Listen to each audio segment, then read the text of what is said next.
Good morning. Welcome to Breckland Planning for today. Could I just go through what we class as our general housekeeping? First of all, fire exits. The two fire exits on my left-hand side, which are clear, well, your right-hand side as you're looking at me, are quite clearly marked. Also, at the end of the corridor where the lavatories are, there's another fire exit, and obviously the doors where you came into the building. I haven't got a test proved today, so if we do hear alarms, we will treat them as genuine and we will vacate the building and congregate in the car park. If you're not sure where that's going to happen, just follow this lot because they'll be out the door like a shot. So do your best to keep up. My next item is your phones and mobile devices. Could I ask that you switch them to silent or switch them off, whichever. If you do decide to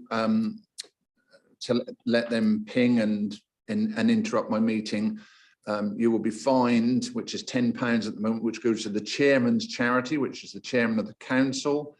I'm trying to think what his chairman is. That's right.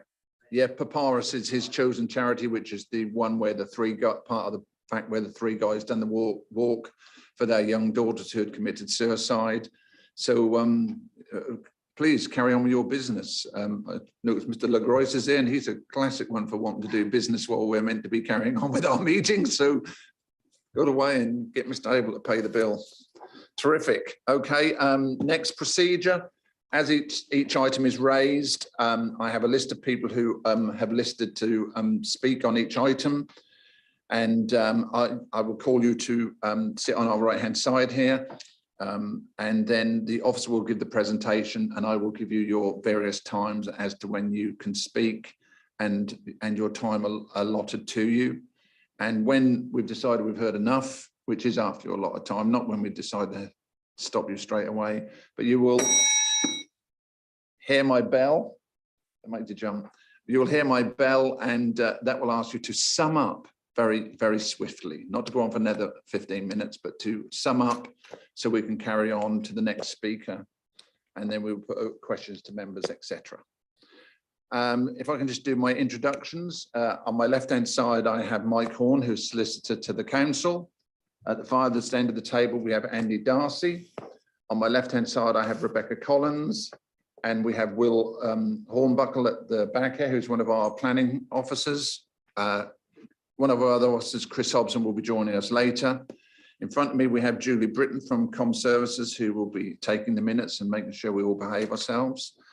The young lady who should have seen you, who normally comes in, which is Becky Harris, and we should also somewhere along have Ruth Tudge here as well. So that's my team for today. We're going to make sure everything runs smoothly. So without further ado, we will start. And our agenda, item 1, is the minutes, and it's to confirm the minutes of the meeting held on Tuesday, the 5th of July, 2022. I thought that was a Tuesday. I gather you've all read them, and can I have your agreement that I sign those off? Agreed. Thank you very much. Let's just do that. Thanks, Julie. Thank you. Okay, next item is apologies and substitutes. Julie, please. Thank you, Chairman. I have apologies from Councillor Attewell and Councillor Dale, and substitutes in attendance are Councillor Linda Monument and Councillor David Wickerson. Okay, thanks you guys for filling in those spaces. Okay, item 3, declarations of interest and representations received. I will take them as each item is raised. Item 4, chairman's announcements. Basically just to say, to thank you all for the amount of people who attended to the site visit at Griston. I think it was very informative and really it was one that was raised from the planning department with agreement with myself that we would attend this, and I think it was well worthwhile to do that. It also, between us, it highlighted the issue with regards to site visits and those who not attending and voting. Do you want to clarify that, Mike? That would probably sound more official coming from you in the right terms.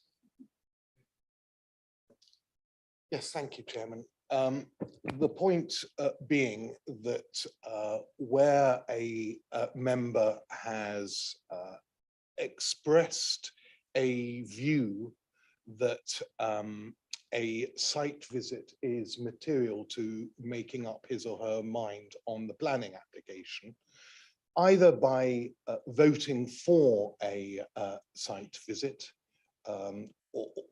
or by proposing and seconding that there should be one, then should for whatever reason they not be able to actually attend the site visit, then it would be illogical for them when the matter is heard substantively later on to vote in that matter, which I think you already know because I said it a couple of meetings ago. But from the other side, where a member has either not expressed any view that there needs to be a site visit, either by not voting on the matter or just by remaining completely silent on the issue, and they feel that they've got enough information before them to make the decision without having attended the site visits, then they can go ahead and listen to the matter and vote. There's no problem with that. Okay, thanks for that, Mike. That's terrific. That's said a lot better than I would have put it all together. Okay, item 5, request to defer applications in this agenda. Do we have any, Rebecca? No, we don't. Item 6, do we have any items of urgent business? No, we don't. So we go to item 7, which is a local plan update. Over to you, please, Andy. Thank you. Following the decision of Cabinet on the 25th of July, the Council will be starting the formal public consultation on the local plan partial review on August the 11th, and this will run for a period of 6 weeks, ending on September the 23rd. The review and the consultation relates solely to the wording of a single policy INFO3 of the adopted local plan. Work is continuing on the full update of the plan, as well as other key work streams, including the 5-year land supply report that will come before this committee once complete. Moving on to the issue of nutrient neutrality.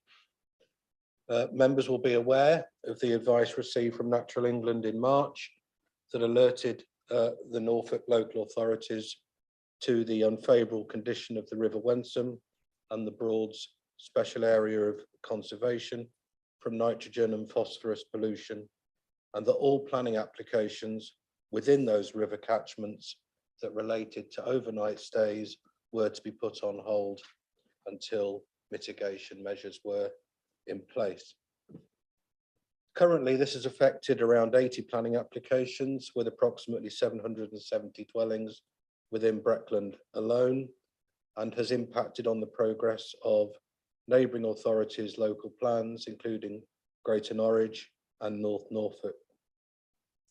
Mitigation measures are not easy to identify or implement and can clearly take some time.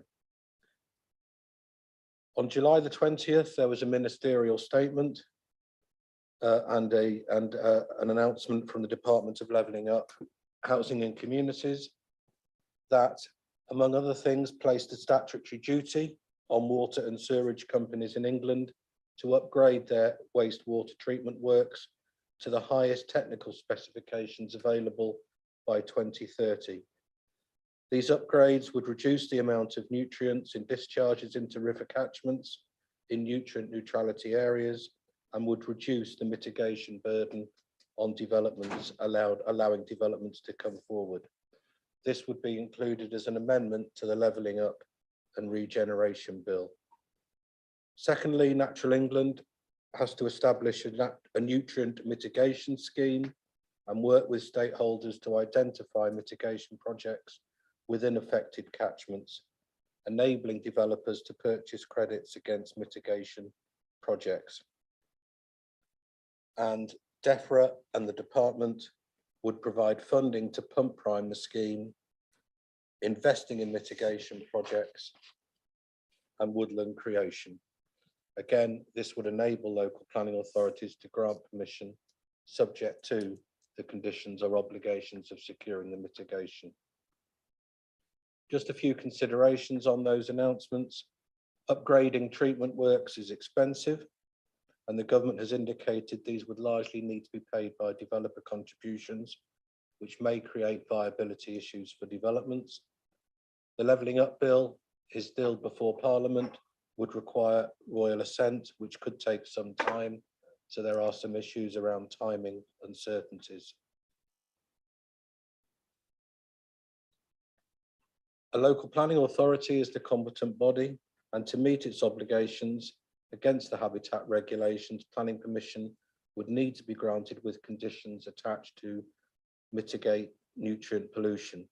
However, for this to be done, there needs to be clarity on what the mitigation solution is and the time frame for its implementation. Equally, for a developer, they need to know how much the mitigation credit will cost and the time frame when they can start development, given that the mitigation needs to be in place before properties can be occupied, again creating more uncertainty. Within Breckland and Norfolk generally, there continues to be a number of ongoing work streams. These include the creation of a nutrient calculator specific to Norfolk, which reduces the nutrient burden on development, refined river catchment maps, and a risk-based map on the impact of surface water on water catchments. Local farming groups are discussing the use of cover crops and the use of agricultural and livestock land in the future. Within Breckland, there is a river trust feasibility study on the natural-based river purifying options on Breckland-owned land alongside the River Tud in Dereham, and work alongside the Billingford wastewater treatment works. And work is continuing on the Wendling Beck exemplar nutrient neutrality mitigation solution funded by the Nature Conservancy to provide a mitigation solution with credits for Breckland's development. Planning applications within the affected river catchment areas that involve overnight stays remain on hold, including reserve matters and discharge of conditions applications. Some Section 73 applications that vary existing permissions have been released, but not all will be able to be done so. And commercial applications which require water as part of their operations are also on hold, as well as agricultural applications which involve the increase of livestock. Thank you. Thank you. Rebecca, you wish to add something, please? Yeah, and just for members' benefit, just to add to that about nutrient neutrality, us as officers are constantly, so there is a specific web page on our website, which is titled Nutrient Neutrality. So if you Google Breckland Nutrient Neutrality, it takes you straight to our web page. And we are constantly updating the text in there to reflect the updates as and when they come through in discussion with the other Norfolk authorities. So the information on the website is the most up-to-date information with regards to our position of nutrient neutrality at this time, and we will continue to do that going forward. Open to questions from members. I've got Councillor Clark, please.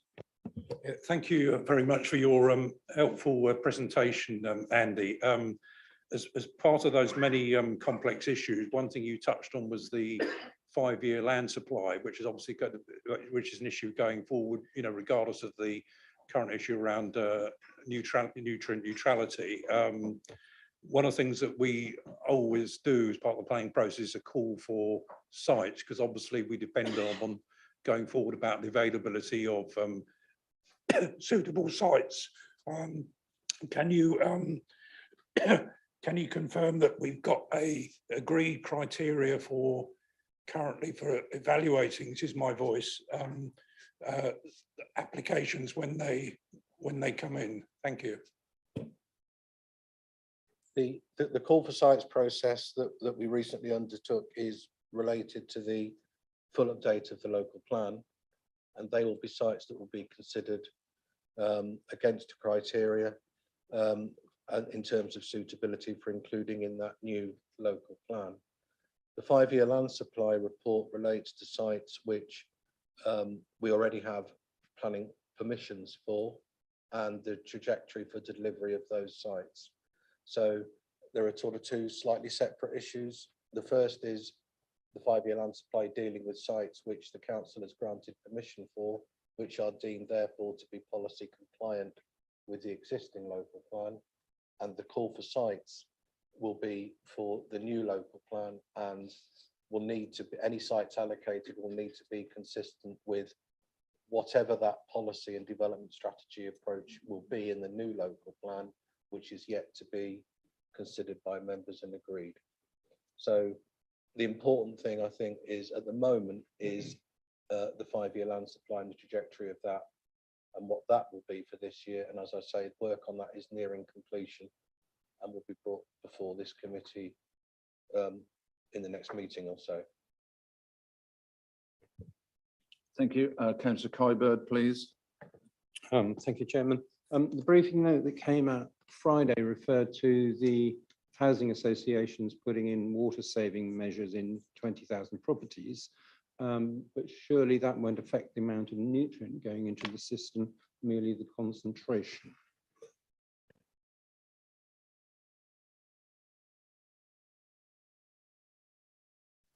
So there's a scheme down in Southampton that did this. So basically it's all to do with the slowing down and reducing the amount of water that then goes into the treatment plants, which means the water that stays in the treatment plant stays in there for longer and therefore has a greater level of treatment in it. This was an accepted scheme by Natural England, so it is something we're investigating through our Royal Haskonian consultants about how we create some headroom to deliver some development in the short term, but it's certainly not, as you say, a long-term measure.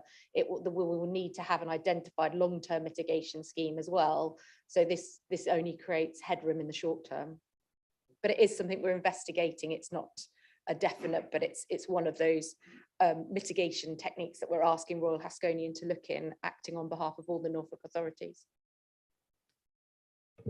Thank you. Councillor Digan, please.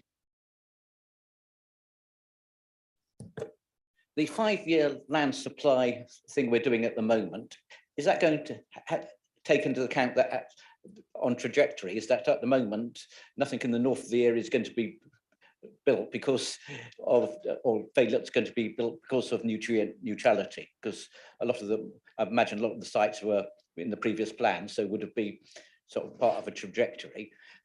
So is that going to be taken into account in the 5-year land supply, or are we just for that purposes ignoring the nutrient neutrality? We won't be ignoring the nutrient neutrality issue. The completions that are in the 5-year land supply report are fact and were done in the last 12 months. The trajectory will still include sites within the catchment area.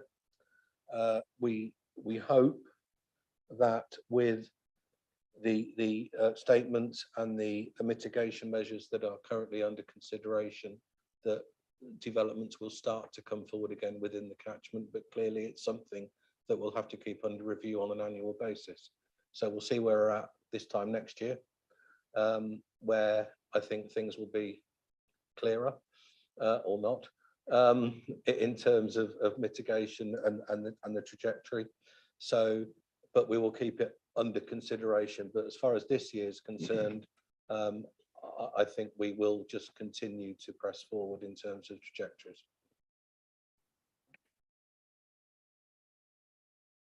And just to add, members, obviously we're doing a lot of work with developers that are in the catchment. So not all those development sites are waiting for a mitigation strategy, a district or a county-wide mitigation strategy.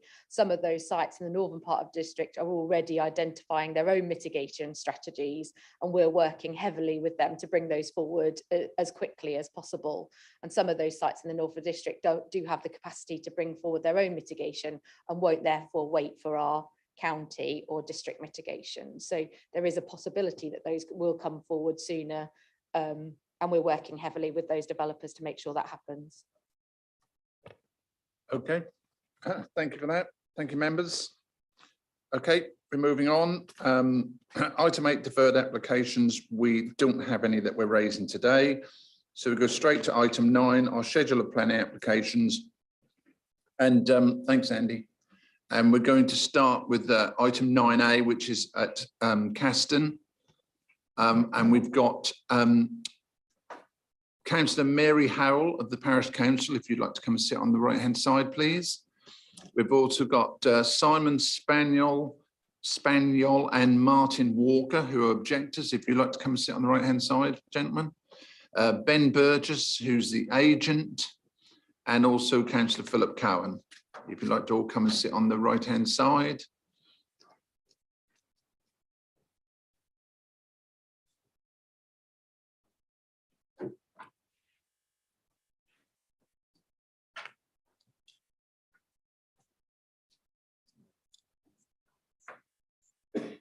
Okay, thank you very much. Councillor Cowan is here, so he might be able to answer your question for you. Carsten or Carsten or Carsten or Caston? Well, it's always been Carsten, but I'm a Norfolk boy. I don't want to offend anybody because it's, but anyway, take it away. Over to you, Rebecca. Thank you, Chairman. So this is application reference 3PL 2021-0223/D in Carston. Do a posh voice. So this is a reserved matters application, members, for the erection of 5 dwellings and a car park. Please note we have agreed with the agent to update the planning description to be 5 dwellings and a car park to reflect that what was approved at committee at outline application stage. So members will note from the officer report and the supplementary report that there are a significant numbers of letters of objections to the application, over 100, and the Parish Council have also commented on the application, raising concerns about the size of the dwellings, the layout and character, amenity, flood risk, highway safety, and amongst other issues raised in the report. These are all set out in the report, and I'll try to go over them in my presentation. Members will also note that there's no statutory objections to the application, and there's been further comments received which are summarised in the supplementary report. So as I've already set out, the principle of development on this site was established by the granting of outline planning permission at planning committee. Oh, sorry. So this is the application site outlined in red for you on the screen in front of you, and the aerial photography showing you the character of the area. So just to the south of the existing primary school, so that is the existing primary school, you'll see it roundabout towards the centre of the site, with access running in between the site to the rear hard standing area of the school, and the playground then going off to the west. You'll also note that there are residential dwellings to the south and east of the application site. So here is the red line plan that's been submitted with the application. And again, you can see that access in between the site to the school outside the settlement boundary, and the red line plan that was submitted with the application.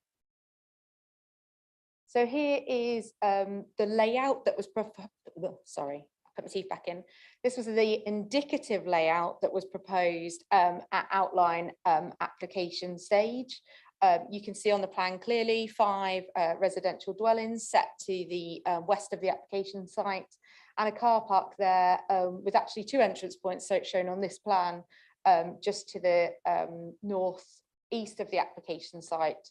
Members will note from the committee report that this actual site plan shows 22 car parking spaces on the plan, with the car park in the same position.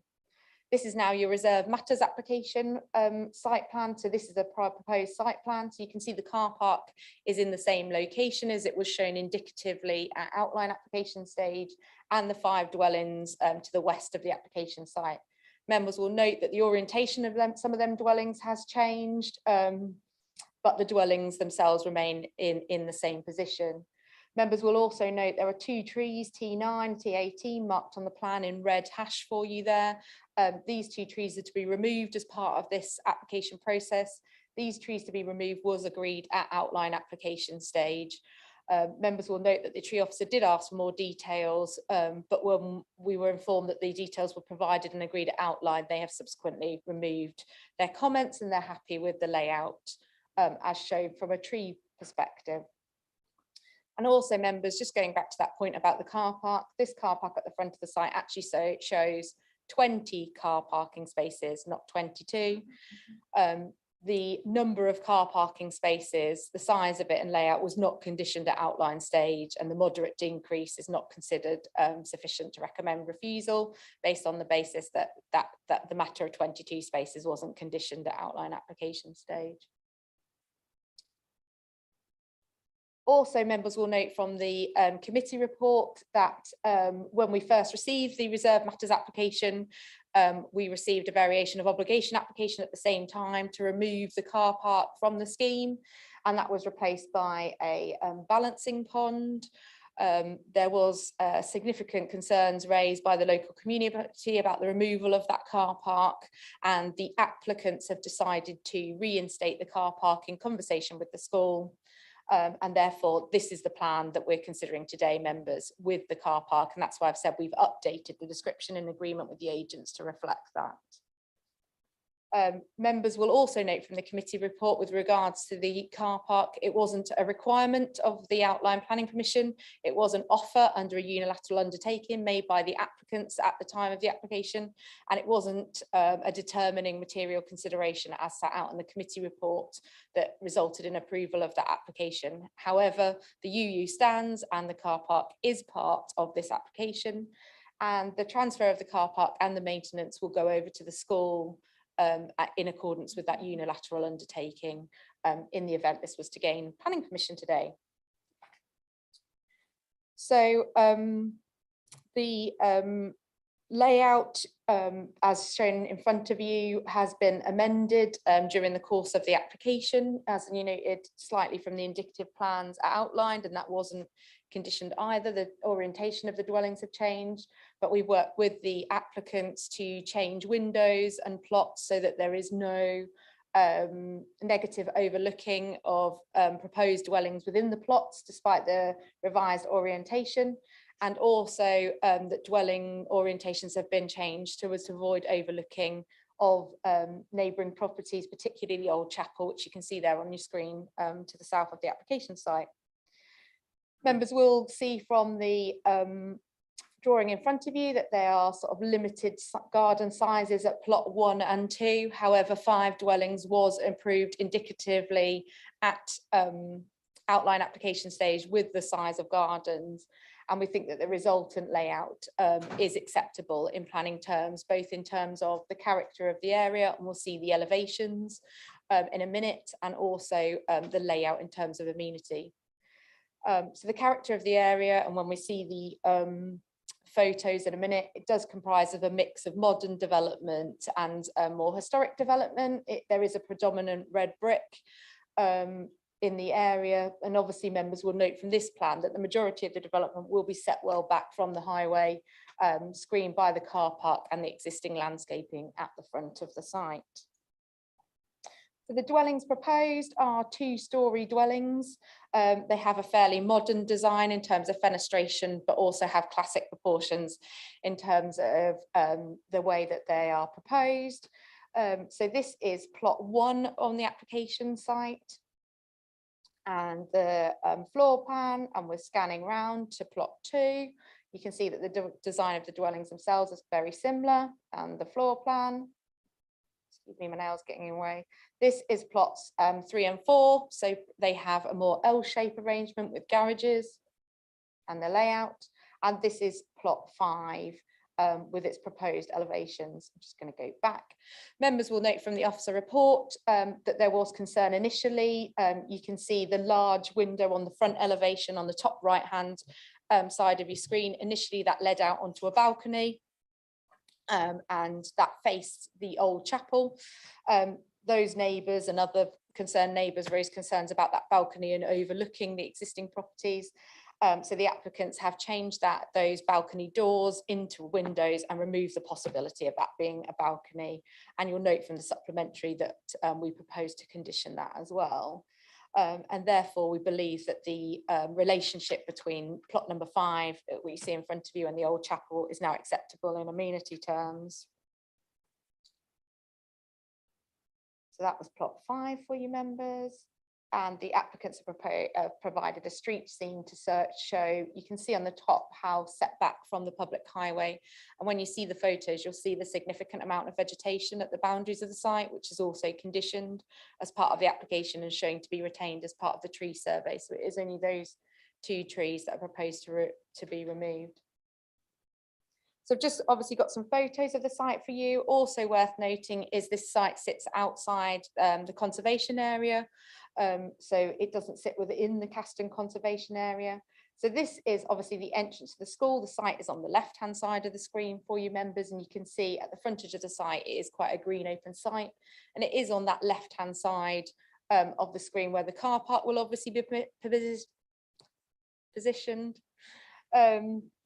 Obviously, members will note from the report there have been some concerns raised about the safety of children, one from the overlooking of dwellings into the school area. Members, you'll note from my report that we say that this is a common relationship with dwellings close to schools across the district, and we don't believe there are any specific safety concerns with having dwellings close to the school. And also you'll note there's been some concerns raised that if you were a car coming into this entrance point at the school, the entrance to the car park would then immediately be on your right hand side. So you come into the school and you turn right. From this photo, members will see that the blue pillars, and you see they're blue, yeah, blue pillars and railings, that is the walkway, if you like, for children into the school. So that is the concern that's been raised there. And obviously this tree at the frontage is the tree that's been agreed to be removed to create that vehicular entrance into the car park. As I said previously, the car park will be completely maintained and managed by the school, so it will be up to them to manage that arrangement and access into the school. Also, members will note from the officer report there is no objections from the Highways Authority either with regards to the access into the car park. So coming out, you will note there's concerns in the officer report raised about that 20 spaces wouldn't be sufficient for all the people that are parking and dropping their children off, and therefore there's concerns there still will be highway parking in this location. You'll note that the Highways Authority doesn't object on the grounds of visibility emerging out of this access with cars parked in the highway. And it also doesn't object to the access to the car park. However, it does suggest having appropriate signage management, and the signage we are recommending to condition as part of this application, so we can check and approve those details, and that is set out in the supplementary as well. So I'll show you the rest of the pictures. So this is looking north, going out away from the application site, and just as we're panning around on the right hand side of the screen, you can see the relatively new development of houses, which is on the right hand side of your screen. And panning around that rather modern development, you can see these new dwellings have significant proportions in comparison to those proposed on the application site. This is the existing entrance to what is, a field, but members will note the significant amount of vegetation that's on the boundary of the application site, which is on the far side of your screen. And as we pan round, you can see the old chapel here, which is a single-storey residential property at the not the entrance to the site, on the opposite side of the site. And you can see how that vegetation will assist with the significant setback of the dwellings that's proposed behind the landscaping in providing screening and amenity protection for those properties. And just panning around for you members, so we're now heading south away from the application site, and you can see some of the more smaller proportions rendered historic properties in the distance there. And just panning around, you get a view of both the modern developments sitting adjacent to the more historic development on the opposite side of the road. So just moving on about some of the concerns that's been raised. I've mentioned the vegetation and the trees. I've also mentioned that the highways comments have been received and they're outlined in your supplementary, and they have no objections subject to conditions. The other significant concern that's been raised by a number of people in the comments to this application is flood risk. It is noted that half the site lies within a surface water flood risk zone.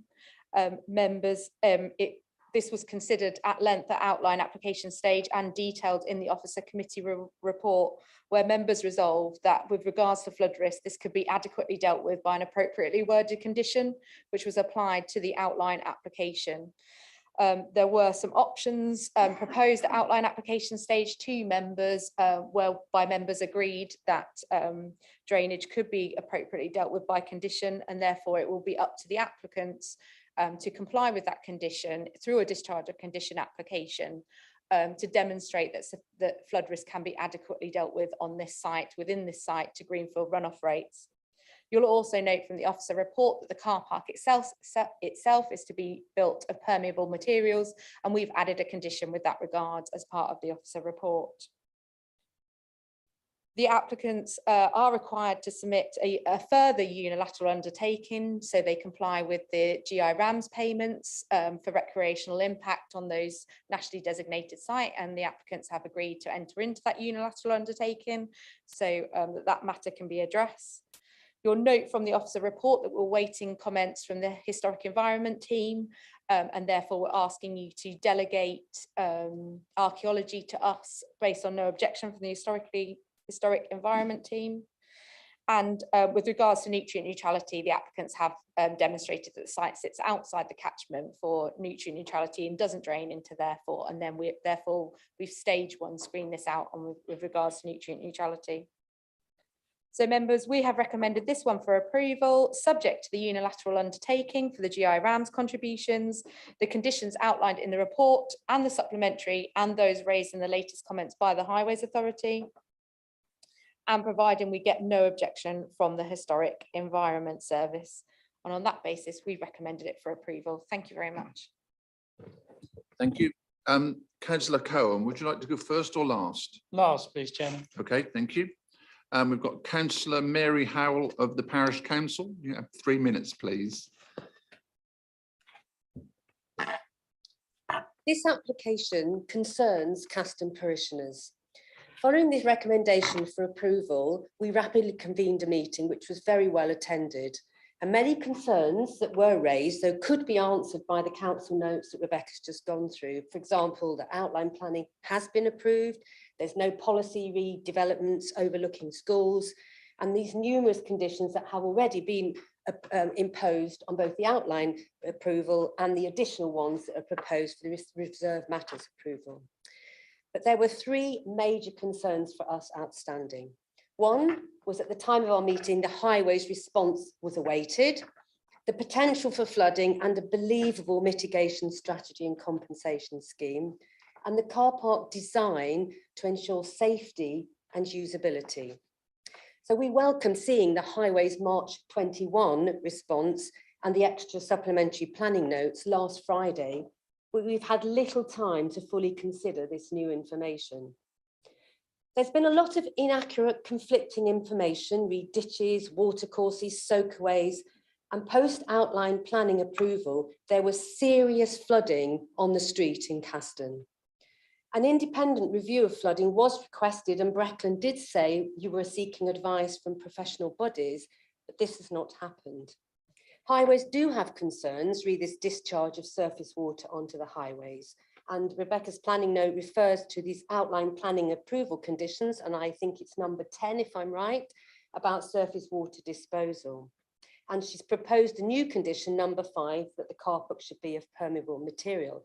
So along these lines, we would like to propose another condition is added, that when it's worded appropriately, to require a mechanism to ensure the drainage ditches to the east of the site, as well as being deepened and widened, are connected to the watercourse on the other side of the street. Read the car park. It's our view that a well-constructed car park for the school would help the parking issues in the street. But the current designs raise safety concerns and the real possibility that due to the access crossing this pedestrian walkway, it will not be used. A solution? The vehicle access could come from the development access road. We would welcome an opportunity to work with the diocese and the applicant to develop a proposal. Either approval could be deferred until this is achieved, or a suitably worded condition added to the reserve matters to require a car park designed for at least 20 vehicles that meets safety standards with vehicle access that does not cross a pedestrian walkway. And finally, I just noted that on the highways, they asked for a lot more conditions in their response, And I didn't see a formal response from the planning officer on this, unless it was at the very end of what you just said. Thank you. Thank you. I'll take the other questions, the other members. I've got Simon Spaniel, 2.5 minutes, sir. Is that okay? Thank you.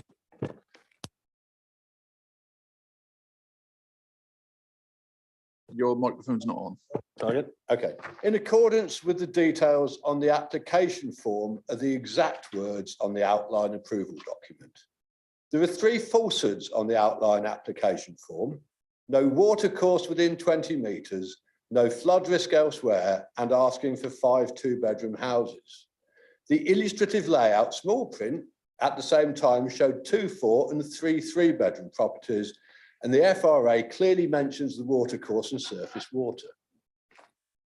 Despite the significant floods of 1993 and 2022, the valid concerns raised by the Parish Council, highways, scores of residents and the diocese, this application is recommended for approval. The key thing for the above stakeholders now is that appropriate conditions are placed so Landpro are not able to use the car park as a Trojan horse to gain planning approval. It is one thing to ask the diocese if they want a car park, and a very different one to say, would you like a car park that crosses your safe pedestrian access? This meeting, I understand, is to consider the layout, appearance and scale of reserved matter applications. The new park design with 1 access will not work. Condition 4 on the car park is inadequate. It should also have maintain original size, 40% of northern boundary, at least 22 spaces and 2 access roads, ensure British Parking Association road and bay sizes are exceeded, and have full separation of cars and pedestrians, such as a route for the cars off the new road, and therefore the kids all going to school on the existing one. Additionally, double yellow lines on the street to ensure good visibility for both the development and school access would help, and you wouldn't have to chop down any trees. On flooding conditions, highways have mentioned surface water, and echoing having sufficient pipes to actually join the development up to the water course would be valuable.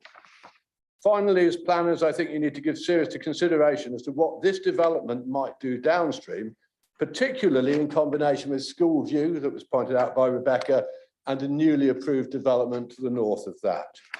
To conclude, I'm going to use the phrase Landpro signed up to.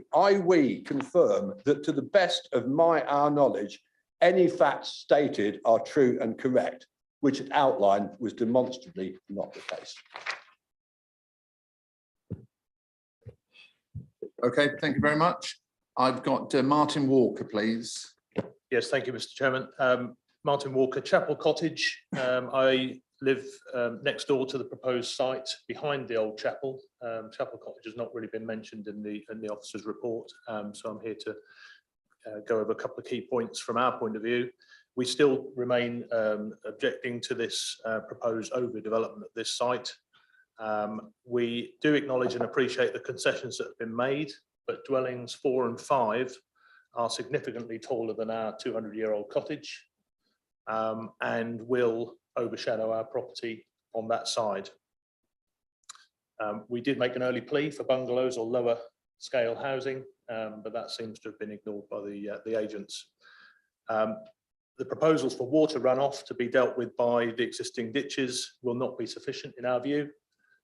Just widening that front ditch is not going to be enough. That's going to lead to ditches alongside our property overflowing, backing up, as well as affecting our neighbours at the old chapel more severely. And obviously other houses in the street as the water runs across the road into the existing soakaway that can't cope. Just finally, the other point I'd like to make is leaving and returning to our property at busy times can be very problematic, often having to enter the road on the other side of the road, because cars will still have to park outside the school because there won't be enough spaces on the car park to accommodate all the cars that attend there at drop off and pick up time for the school. So adding in this additional junction will, in our view, still cause significant issues. Whether the car park exits from that new road or from the school, there will still be a lot more traffic or a lot of traffic having to enter that road at busy times. That seems to us to be counterintuitive and pose additional risk to children and other road users in that location. Thank you. Thank you very much. If you'd like to just turn your microphone off, please. Thank you. And now we've got Ben Burgess, please, who's the agent. 3 minutes, sir. Thank you, Chair, and good morning to all members of the committee and members of the public and the officers. My name is Ben Burgess and I'm the Regional Director at LandPro and I head up the planning team. I'm a full member of the RTPI and I'm here today to act as the agent for Mr. Hall in relation to this planning application that Rebecca was just introduced. I'd also like to raise a note of thanks to the officers for the continued dialogue that we've had throughout the application process with both the client and I appreciate. I don't intend to speak for long today as the committee report is comprehensive and the presentation has covered the key matters. I will pick up on the unusual amount of correspondence that has been received though regarding an application of this relatively modest scale, and this application is for the detail only, as we discussed, not the principle of the development. And of note, and as picked up in the officer's report, is that there have been multiple objections from the same household to continued changes in the scheme. In one instance, there's 9 letters of representation that have come from one address. However, I'm not diminishing the concerns of local residents, just making the point that the scale of objection might not be perhaps as it's seen in the report. The committee report has picked out all the key planning issues and they've been dealt with thoroughly in the assessment of development, but I'd like to raise some key points and draw members' attention to them. First of all, the principle of development has been established by the grant of outline planning permission. This is the key point, as the applicant is not applying for the acceptability of the dwellings, just the detail of them. That's the appearance, layout, scale, landscaping and access. The amenity, moving on to the next point, the amenity of the existing neighbouring properties is key to assimilating the development into the area.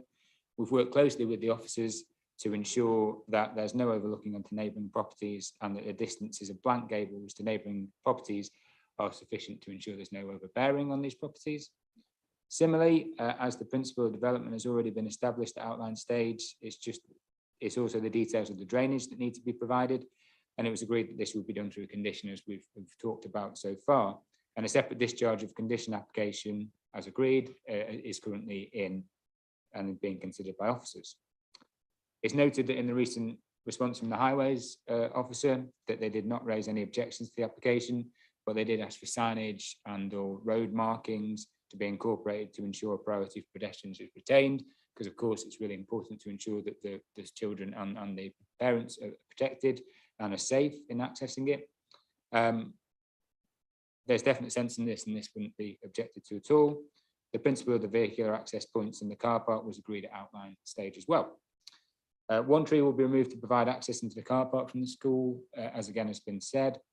This was agreed at outline stage and it was stated in the response from the tree officer that the loss of the tree could be compensated for, which has been through the proposed landscaping scheme. This is also the case for the tree to the southwest of the site. And just to conclude, as stated in the committee report, the principle of development is already agreed through the outline application and the detail of this reserved matters application is supported by officers.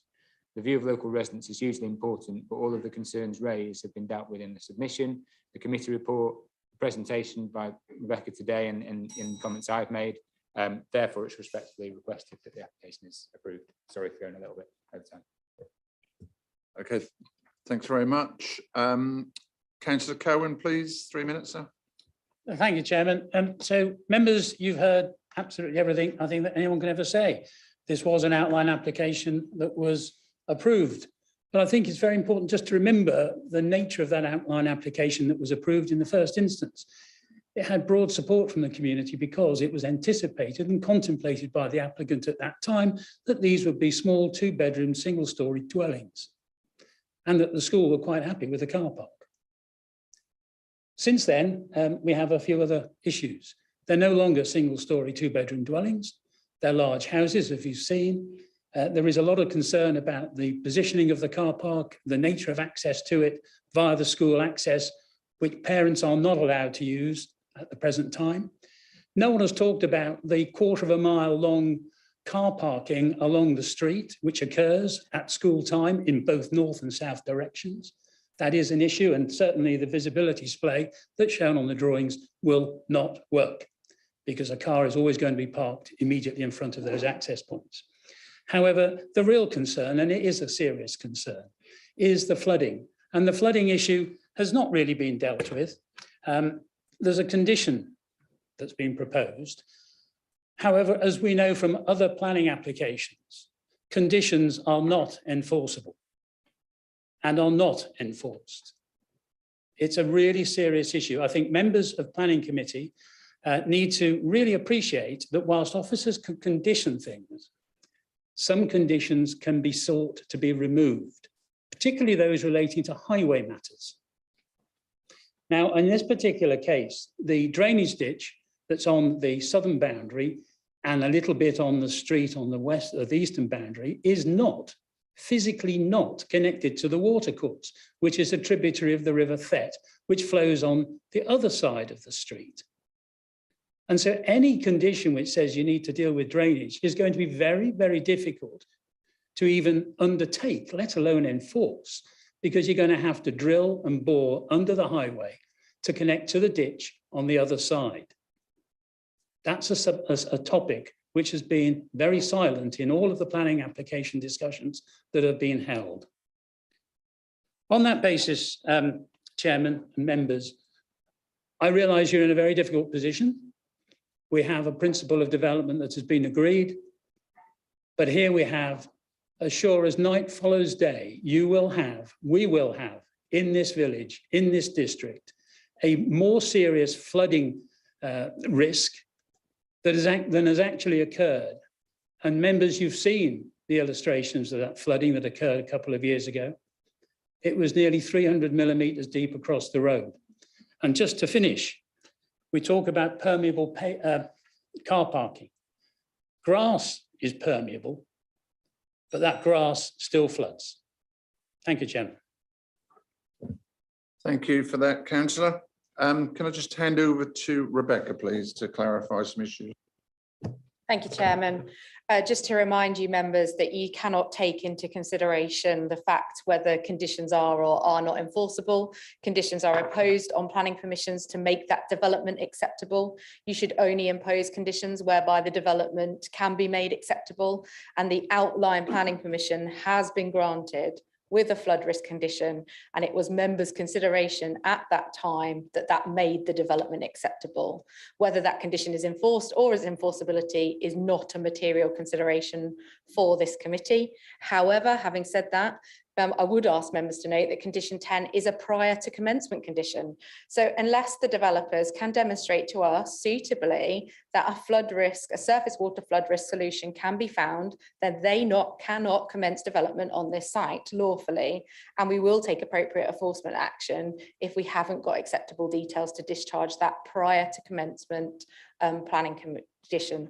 Obviously, any enforcement action is taken in the best interests of the community, and that is set out in enforcement legislation. Thank you. Thanks for that. It's open to questions from members. Hang on a sec, keep your hands up. I'm going to start with Councillor Bowes, then Councillor Gilbert, Councillor Kittle-Morris, Councillor Wickerson. Thank you. Thank you, Chairman. Just to say that as County Councillor for Carston, I'm pleased to see the car park is back in the plans, and because I've have been contacted many times over the years about the safety and parking issues outside the school.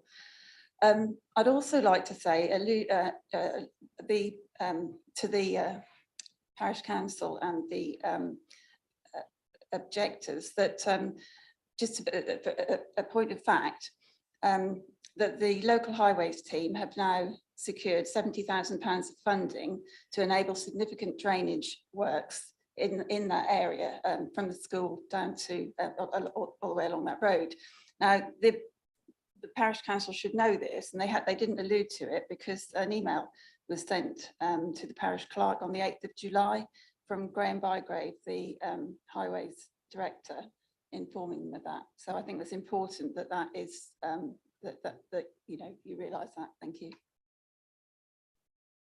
Thank you. Councillor Gilbert, please. Thank you, Chairman. A couple of questions first. Can we confirm that the initial outline show the indicative plan was for single-storey dwellings. No? Sorry.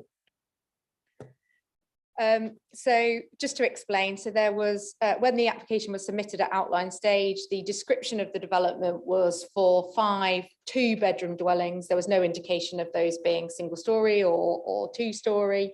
That was subsequently removed from the description of the development in conversation with the applicant. And there is no planning condition requiring those dwellings to either be single-storey or two-bedroom. Therefore, members, it is your assessment about the acceptability of those dwellings within the application site, taking into account the wider character of the area. Right, so, but the scale and the appearance and the layout of the one we had before us today is considerably more and bigger than the indicative layout. Can we have a look at them, please?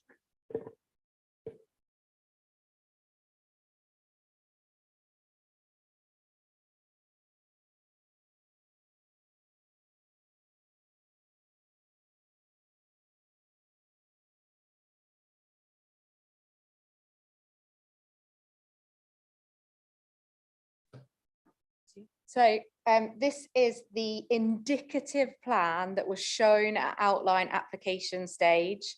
Scale, layout is all to be considered at this stage. So this was the layout, and you can see the L-shaped dwellings and the linear other 3 plots. And this is the proposed site plan. So you can see the L-shaped dwellings at the back at plots 3 and 4 and plots 1, 2 and 5.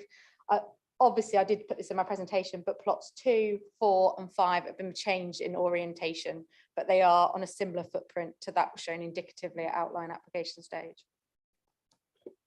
They do seem to be, to me, allowing even less outside space than than I would expect on any house I was moving into, but that's my opinion. The other, if I come on to the flooding issues, you've said that part of the site lays in the floodplain. Which part? Can you show us, please?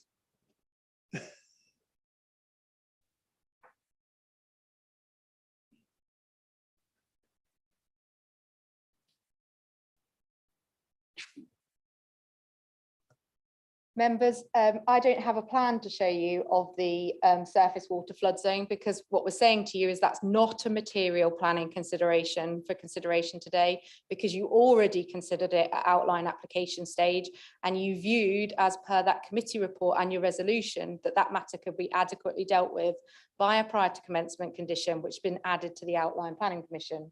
However, just for your benefit, I obviously have reviewed the surface water flood risk map, and it does cover approximately half the site,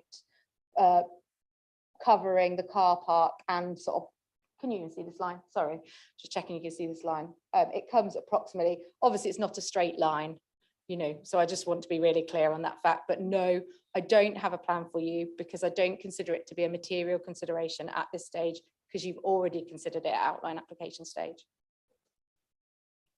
Right, so can I ask the slab levels of these properties?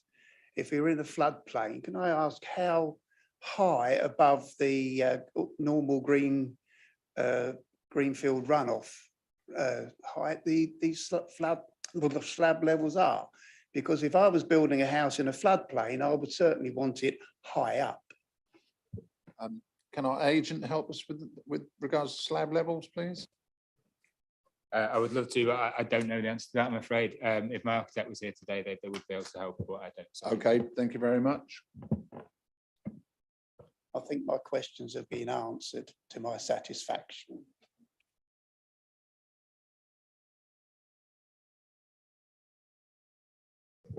Sorry, just to, I thought I dreamt it, but there is actually cratered driveways as well. There's cratered driveways as well, which is part to help with the permeability. Oh, slab levels have been conditioned as well. I've got Councillor Kittle-Morris, please. Yes, thank you, Chairman. There's obviously some concern from the Parish Council and others about using the entrance to the school and to get to the car park across the walkway. What I would really want to know is what the status of the road into the development is. Is that an adoptable standard or is it a private driveway? Because I was thinking if it's a private driveway, the suggestion of using that to enter the car park would probably be not a good idea. Do you mean the access to the application site, i.e. the 5 dwellings? Yeah, that has been, it's been designed to an adoptable standard, but obviously it will need a section 278 approval from the county council, and further details are required as set out in their conditions to ensure that. But the obviously entrance to the school and the entrance to the car park is not to adoptable standards, no, because they're private. Whether it is possible to use the site entrance to the development to get into the car park, as was being suggested before by one of the Members, that is not the proposal that is in front of you. I appreciate, you know, that is a consideration, but that is not the proposal that is in front of you. The car park was showing access via the school in the indicative plan, and that's what the agents proposed at reserve matters stage. Obviously, if you've got concerns in that regard, then they can form part of your deliberation and recommendation on this application, but that is not the application proposal that is in front of you. Thank you. Councillor Wickerson, please. Excuse me. Thank you, Chair. In fact, my question really has already been answered as a result of Mr. Councillor Gilbert's question, because certainly a concern I had was the statement made by Councillor Khan that the original outline planning permission was for single story, and here we have 2-story buildings, but that I now understand that's not the case, correct? Okay, thank you very much. Thank you. Any further questions from members, please, at this stage? Councillor Monument, please. A few. We've talked a lot about the flooding and the entrance to the car park. Sorry, I'll do my best to make myself heard. We've had quite a bit of talk about the flooding, and I think that's a very serious concern, and the car park. And we've just been told that the entrance was approved at OP. I think if anybody were to suggest that it should come from the south, you come up against a problem I see with this. The original design was for effectively 10 bedrooms. This is now an estate that has, I can't even do it, 8, 16, 19 bedrooms? No, 17 bedrooms. How many cars is that? How many people are going to be parking on this estate? I think if you put the entrance to the car park on the development side, people living in those houses who haven't got enough parking, in my view, would probably come home from work, see an empty car park and put their cars in the school car park. And then there will be another problem created. I would like to know whether the car park proposed was going to be owned by the school once completed. Is the unilateral undertaking state that it will be transferred to the school? I wouldn't want to know that it was being managed but was still owned by the developers. And have we had any indication, I can't find it, of what brick colour or roof colour will be used for these houses if they are approved? Or is that somewhere in the conditions for OP, which I can't see at the moment? I couldn't find it in the reserved matters application. I think that'll do for now. Thank you. There's a lot in there, so you'll have to correct me if I miss anything. So the unilateral undertaking requires the transfer to the board, which is essentially the school. I was just trying to, on occupation. So there is a requirement for the car park, and then it will be subsequently managed by the school. So there is no management arrangement in the unilateral undertaking because it will be managed to the school on transfer. I made that more complicated than it needed to be. Materials, I just want to look for you. I think I put this in my report that they're conditioned on the outline, but if you give me a second, I can just double check for you. And was there another thing? Sorry. yeah, materials. I'm sure their conditions are outlined. I don't know if the agent has got any idea, but yeah, the materials were conditioned on condition 3 at outline stage to be submitted. Thank you, sir. Yeah, certainly. So in the report, you've got the details of the materials in section 2.5 and then on to 2.6, primarily relating to the brick work there, but the roof tiles will be of a sort of, we've got, sorry, go back to materials for the buildings, you've got buff brick and render in some ways, and then materials for the roof will be sort of a grey pan tile to match that, to complement that, I suppose.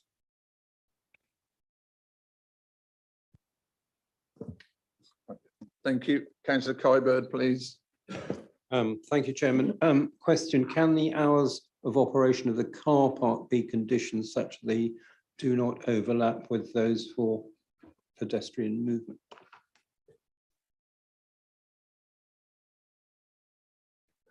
No, I would think that's pretty clear that the school use is what the car park's intended for. It's literally for people to drive in, park up, make sure their children are safely manoeuvred and then possibly drive out again. I think one of the issues as well regarding this is the fact that somewhere in the report or in one of the letters that I read that they have around 40 vehicles for attendance for the school. And obviously this is going to halve that. So, you know, we could end up with 10 one end and 10 the other instead of 20 and 20. So this is part of what it's going to do. And they don't all arrive at once. They're coming, they're going, etc., etc. So this part of the intention is to ease this issue. But I don't think we can control it on times at all. Sorry, anyone else wishing to ask questions before we move on? No. A statement? Do I need it or not? Because I really want questions. Okay, to show that we listen, I'll listen to that then. Go on then, Councillor.